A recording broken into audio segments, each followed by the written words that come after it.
I've made it. Me va coffee que tu es d'auto.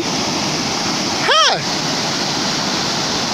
It takes me 6 hours to get there.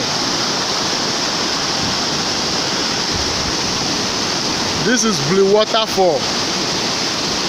This is Blue Waterfall. After tu es d'auto eke. After le miagbodo. Togo Waterfall eke. Togo Toto eke. I hope you can see clearly. After you in Ghana meto. Eke choba Ghana me.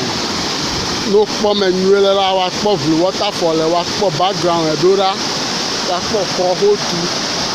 Then you the la camera. So it's about 3 hours. First, second, third. Let me